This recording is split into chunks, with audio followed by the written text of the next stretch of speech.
మనసు అనేది ఒకసారి పరీక్షించినట్లయితే ఇవన్నీ మనకి మనసులో కనిపిస్తాయి. అంటే అంతకుముందు వంశానుక్రమంగా వచ్చినటువంటి ఆలోచనలు, లక్షణాలు, అలాగే పుట్టిన తర్వాత తల్లిదండ్రులు చూపించినటువంటి ప్రేమాభిమానాలు ఎమోషనల్‌గా 5 పంచేంద్రియ జ్ఞానాల ద్వారా ఏమేమి వచ్చాయో అవన్నీ గూడా మనసు గ్రహించి అది మనసుగా రూపకల్పన అవుతుంది. మనసు నిర్మాణం అలా జరుగుతుంది. తర్వాత ఒక పెరుగుతున్న కొద్దీ 6 నెలలు, ఏడాది తర్వాత మనసు ఒక పూర్తి స్థాయికి ఏడాది దాటిన తర్వాత ఏడాదిన్నర, 2 ఏళ్ళు దాటాక ఒక మనసు ఒక రూపం చెందుతుంది. అక్కడి నుంచి మాటలొస్తూ ఉంటాయి. ఆ మనసు నుంచి మనసు రూపుదిద్దుకున్న తర్వాత మనసులోంచి ఆలోచనలు వస్తూ ఉంటాయి. నేర్చుకున్న మాటలు, చూసిన మాటలు, అంతకుముందు స్పర్శ ద్వారా, పంచేంద్రియాల ద్వారా ఏర్పడ్డటువంటి మనసు ద్వారా అప్పటినుంచి మాటలు, ఆలోచనలు ఏదైతే ఏర్పడుతుందో మనసు, ఏదైతే మానసిక నిర్మాణం జరుగుతుందో అందులో భాగాలన్నీ గూడా చెప్పుకున్నాం. వాటి నుంచి మాటలు, ఆలోచనలు వస్తూ ఉంటాయి. ఆలోచనలు లోపల పుడుతూ ఉంటాయి. ఆ ఆలోచనలు కొన్ని మాటలుగా వస్తూ ఉంటాయి. క్రమక్రమంగా పెరుగుతున్న కొద్దీ ఒక 4, 5 ఏళ్లలో పూర్తి స్థాయిలో మనసు రూపుదిద్దుకోవడం, ఒక ఆలోచనలు, ఒక వ్యక్తిత్వం ఏర్పడడం, వ్యక్తిత్వ లక్షణాలు ఏర్పడడం మనం చూస్తాం. అంటే కబుర్లో పడ్డ ఒక 3, 4 నెలల తర్వాత నుంచి లక్షణాలు మొదలై, తర్వాత క్రమంగా ఒక 5 ఏళ్ళు వచ్చేంత వరకు మనసు రూపకల్పన జరుగుతూ ఉంటుంది. మనసు నిర్మాణం జరుగుతూ ఉంటుంది. ఈ మనసులో ఏముంటాయి అంటే గత పూర్వీకుల వంశపారంపర్యంగా వచ్చేటువంటి ఆలోచనలు, స్పందనలు, తర్వాత పెరిగినప్పుడు తల్లిదండ్రులు ఉపయోగించిన మాటలు, ప్రవర్తనలు, వారి ప్రేమ, అభిమానం, దగ్గరతనం, వారి శ్రద్ధ, ఆసక్తి, వారు చూపించినటువంటి ప్రేమాభిమానం చెప్పుకున్నాం. అలాగే వారు ఉపయోగించినటువంటి మాటలు, వాళ్ళ తిట్లు, ఇంకా వెక్కిరింతలు, వ్యంగ్యాలు, ఎసడింపులు, సాధింపులు ఏవైతే ఉపయోగించబడ్డాయో అవన్నీ కూడా మనసుగా రూపకల్పన జరుగుతుంది. అంటే మనసుని మనం ఎదురుగుండా పెట్టుకుని మనం చూసినట్లయితే, మనసుని ఒకవేళ బయటికి తీసి ఎదురుగుండా పెట్టి మనం చూస్తే అందులో ఇవన్నీ గూడా మనం చూడొచ్చు. గతం నుంచి వచ్చినవి, అలాగే తల్లిదండ్రులు మాట్లాడినటువంటి మాటలు, ఆ వెనక ఉన్నటువంటి భావాలు, వాళ్ళిచ్చినటువంటి జ్ఞానము, తెలివితేటలు, పాజిటివ్, నెగెటివ్ గూడా.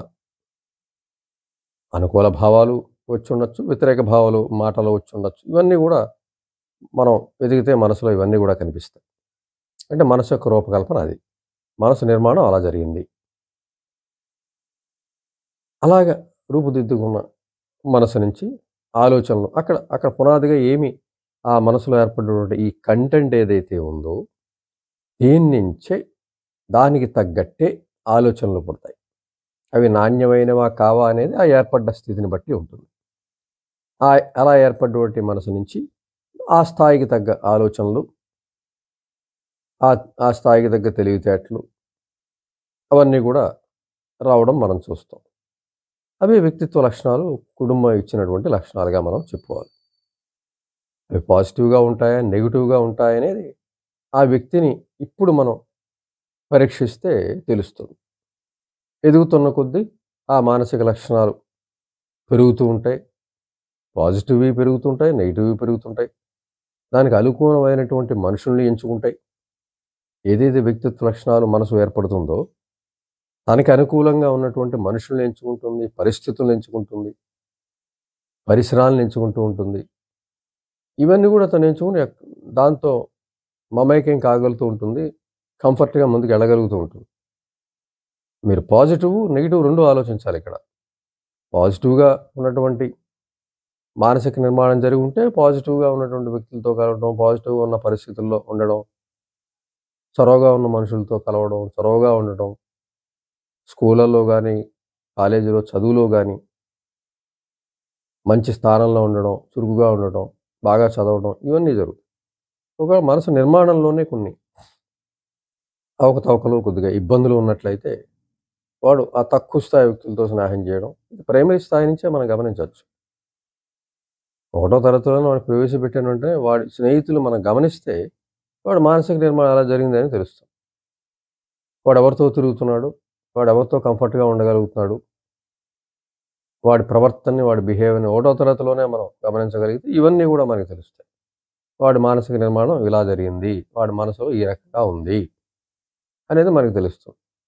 అంటే వీడు వ్యక్తుల స్నేహాలు, తిరిగిన ప్రదేశాలు, అతను చేసుకున్న ప్రవర్తన ఇవన్నీ కూడా ఈ మనసు నుంచే జరుగుతుంటాయి గాబట్టి అది పాజిటివా, నెగెటివా అనేది ఆయా వ్యక్తి కుటుంబం ఇచ్చినటువంటి మానసిక నిర్మాణ స్థాయిని బట్టి మనం తెలుసుకోవచ్చు. ఓకే. పాజిటివ్‌గా ఉన్న వ్యక్తికి మంచి మనసు ఏర్పడింది, మంచి ఆలోచనలొస్తాయి, మంచి స్నేహితులుంటారు, మంచి అభివృద్ధి పథంలో వెడతాడు. ఓకే. అతని గురించి సమస్య లేదు. సమస్యల్లో మనకు నెగెటివ్‌గా మానసిక నిర్మాణం జరిగుంటే, వాడు పాఠశాలలో చేరితే వాడు తక్కువ రకం వ్యక్తులతో స్నేహం చేయడం, తనకన్నా స్థాయి తక్కువ వాళ్ళతోనే ఉండగలగటం, కంఫర్ట్‌గా ఉండగలగడం, తెలివిగల వాళ్ళతో తిరగలేకపోవడం, మంచి చొరవ, చురుకు, ధైర్యం ఉన్న వాళ్ళతో ఉండలేకపోవడం, కొద్దిగా తనకన్నా తక్కువ స్థాయి, కొద్దిగా చదువు తక్కువగా ఉన్నటువంటి వ్యక్తులతో స్నేహం మాత్రమే చేయగలగటం, వాళ్ళతో అల్లరి చిల్లరగా తిరుగుతుండడం, చదువు పట్ల శ్రద్ధ వహించకపోవడం, ఇవన్నీ గూడా గమనిస్తే మనసు యొక్క నిర్మాణం ఎలా జరిగిందని అర్థమవుతుంది. సరే, ఒకవేళ ప్రైమరీలోనే వాడి యొక్క స్నేహితుల్ని, వాడి యొక్క ప్రవర్తనని తల్లిదండ్రులు గమనిస్తే, విషయం అర్థం చేసుకోవడానికి ప్రయత్నం చేస్తే, అక్కడి నుంచి మార్పు తేడానికి అవకాశం ఉంది. అంటే ముందు తమ ప్రవర్తనలో మార్పు తెచ్చి ఉంటే తల్లిదండ్రులు, అక్కడి నుంచి పిల్లవాడి ప్రవర్తనలో తప్పనిసరిగా మార్పొస్తుంది. అంటే వాడు మానసిక నిర్మాణం ఎలా జరిగిందనేది అర్థమయ్యే పరిస్థితుల్లో దాన్ని మార్చే ప్రయత్నం చేయాలి. అప్పటినుంచి వాడికి ఏవి అందలేదు, ఏవి అందాయి అనే ఒక క్రమంలో ఆలోచిస్తే, తమ ప్రవర్తన ద్వారా వాడికి ఆ విధమైనటువంటి నెగెటివ్ లక్షణాలు ఏర్పడ్డాయి అనే విషయాన్ని అర్థం చేసుకొని, అప్పటినుంచి పాజిటివ్ లక్షణాలను ఇంప్రూవ్ చేస్తూ, అంటే ఆ మానసిక నిర్మాణాన్ని మార్చడానికి ప్రయత్నం చేయాలి. అక్కడి నుంచి వాడి పట్ల ఒకవేళ అశ్రద్ధగా ఉంటే శ్రద్ధగా ఉండాలి. వాడిని పట్టించుకోకుండా ఉంటే పట్టించుకోవాలి. వాడికి దగ్గరతనం ఇవ్వకపోతే దగ్గరతనం ఇవ్వాలి. అలాగే వాడిని తిడుతుంటే ఆపాలి. ఈసడిస్తుంటే ఆపాలి. వాళ్ళలో అపరాధ భావం కల్పిస్తుంటే ఆపాలి. ఏవైతే అంతకుముందు వాడి పెంపకంలో ఉపయోగించారో మాటలు, భావాలు, ప్రవర్తనలు ఇవన్నీ కూడా కంట్రోల్ చేసి, పాజిటివ్‌గా పెరిగిన పరిస్థితుల్లో ఉన్నటువంటి ఆ లక్షణాల్ని ఆ రోజు నుంచి ప్రయత్నిస్తూ ఉంటే, ప్రవేశపెడుతూ ఉంటే తేలిగ్గా మార్పొచ్చేస్తుంది కుర్రాళ్ళలో. చిన్న పిల్లవాడు గాబట్టి, ప్రైమరీలో ఒక 6 ఏళ్ళు, 7 ఏళ్ల మధ్య ఉన్న పిల్లవాడు గాబట్టి అప్పుడు గమనిస్తే, వాళ్ళలో మానసిక నిర్మాణాన్ని పూర్తిగా మార్చేయొచ్చు. అప్పటినుంచి మార్చేయొచ్చు. అంటే నెగెటివ్‌గా ఏర్పడ్డ మనసు అనేది మనం కనిపెట్టగలిగితే, దాన్ని పాజిటివ్‌గా మార్చేయొచ్చు.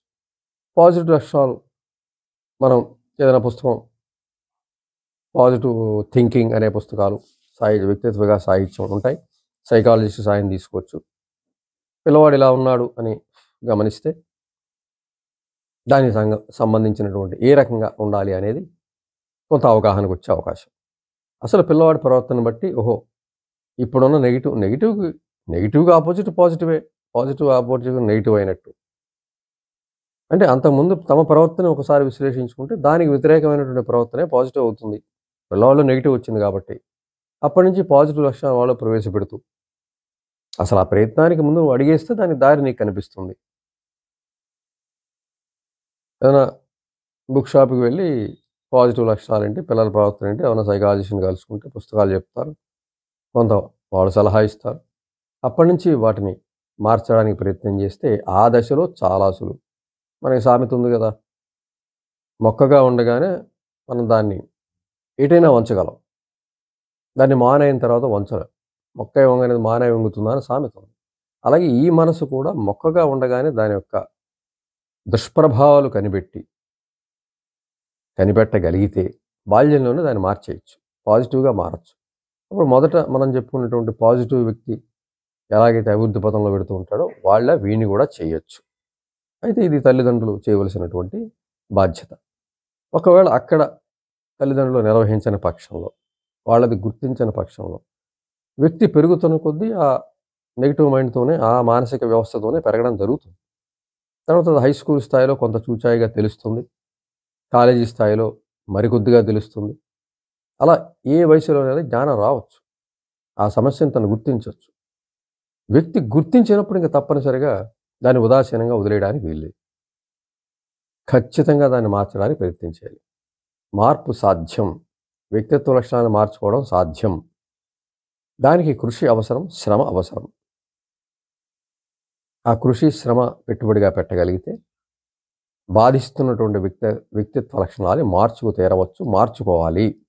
లేదంటే రోజు రోజుకి అసుఖమైన జీవితమే భవిష్యత్తులో దొరుకుతుంది తప్ప సంతృప్తి ఇచ్చేటువంటి జీవితం లభించదు. విచారము, విషాదము ఇవన్నీ కొనసాగుతూ ఉంటాయి. మనం కూడా ఉదాసీనంగా ఉన్నట్టయితే. తల్లిదండ్రులు ఇచ్చినటువంటి వారసత్వంగా ఇచ్చినటువంటి మనస్తత్వంతోటే మనం కొనసాగాలనుకుంటే దాన్ని మార్చుకోవడం మనకి బద్ధకిస్తే, ఆ శ్రమకి ఓర్చుకోలేక ఇలాగే జీవితం లాగించేద్దాం అనుకుంటే దుఃఖమే మిగులుతుంది. అయితే మార్చుకోవడానికి ప్రయత్నిస్తే తప్పనిసరిగా మార్గం అనేది ఉంటుంది. ఆ మనసుకి సంబంధించినటువంటి ఆ నెగిటివ్‌ని పోగొట్టుకోవడానికి పాజిటివ్ సాహిత్యం అందుబాటులో ఉంది. సైకాలజిస్టు సహాయం చేస్తారు. తప్పనిసరిగా ఆ బుక్స్ కొనుక్కొని మనము సాహిత్యం చదివినట్లయితే అందులో అనేక మార్గాలు మనకు సూచించడం జరుగుతుంది. ఆ సూచించిన మార్గాలన్నీ కూడా ఖచ్చితంగా అమలు చేస్తే మార్పొస్తుంది. ఆ సూచనలు ఎలా ఉంటాయన్నట్లయితే ముందు వ్యక్తిగతమైనటువంటి మార్పుకి తను అంగీకరించాలి. తన ప్రవర్తనకి అంటే మానసిక నిర్మాణానికి తన బాధ్యత లేదు కాబట్టి, తన మనసుని మార్చుకోవడానికి ముందు ప్రయత్నిస్తున్నాడు కాబట్టి, అంతకుముందు ఏవైతే తను నెగెటివ్ లక్షణాలు కనిపిస్తూ వస్తున్నాయో అవన్నీ ఒక లిస్ట్‌గా రాసుకొని, తను సిగ్గుపడుతున్నాడు, తను నలుగురితో కలవలేకపోతున్నాడు, తను ఒంటరిగా ఉండాల్సి వస్తోంది, తెలివితేటలు పెద్దగా లేవు, ఇవన్నీ రాసుకున్నాడు. దానికి వ్యతిరేకమైనటువంటి ప్రవర్తన తను ఆపాదించుకుంటే, తన ప్రవర్తనలో ఇంజెక్ట్ చేసుకోగలిగితే, ఆ రకమైనటువంటి మానసిక మార్గదర్శకత్వం స్వయంగా ఇవ్వగలిగితే తను ముందుకు వెళ్ళొచ్చు. అలాగే చదువు పట్ల శ్రద్ధ అంతకుముందు తక్కువగా ఉంది, పెంచుకోవాలి. నలుగురి దగ్గరికి వెళ్ళడానికి మనసు అంగీకరించటం లేదు, ఇప్పుడు నలుగురితో ఉండడానికి ప్రయత్నం చేయాలి. ఏవైతే నెగిటివ్ లక్షణాలు తను ఉన్నాయో అవన్నీ ఒక లిస్ట్‌గా రాసుకొని, దానికి పాజిటివ్ లక్షణాలు ఎదురకుండా రాసుకుంటే, ఏ నెగిటివ్ మనస్తత్వం ఉందో ఆ మనస్తత్వం తాలూకు లక్షణాలు రాసుకొని, దానికి ఎదురకుండా దానికి ఆపోజిట్ లక్షణం పాజిటివే కాబట్టి, ఆ పాజిటివ్ లక్షణాలు రాసుకొని, అప్పటినుంచి వాటిని ఆచరించే దీక్షని, పట్టుదలని, కృషిని ఒక యుద్ధ ప్రాతిపదికన తీసుకున్నట్లయితే, వాటిని ఆచరిస్తే తప్పనిసరిగా ఆ వ్యక్తిత్వం మారుతుంది. ఆ మానసిక నిర్మాణం ఏదైతే అంతకుముందు ఏర్పడిందో అది మారుతుంది. సరికొత్త మానసిక నిర్మాణం జరిగి సుఖ జీవితానికి, ఆనందకరమైన జీవితానికి, పాజిటివ్‌గా ఉన్నటువంటి వ్యక్తి ఎలాగైతే సంతోషంగా జీవిస్తున్నాడో అలా జీవించడానికి మార్గం తప్పనిసరిగా ఉంటుంది. ప్రతి వ్యక్తి కూడా తప్పనిసరిగా అలా ఆ బాధపడుతున్నటువంటి వ్యక్తి కృషి చేసి తీరాలి, విజయం సాధించి తీరాలి.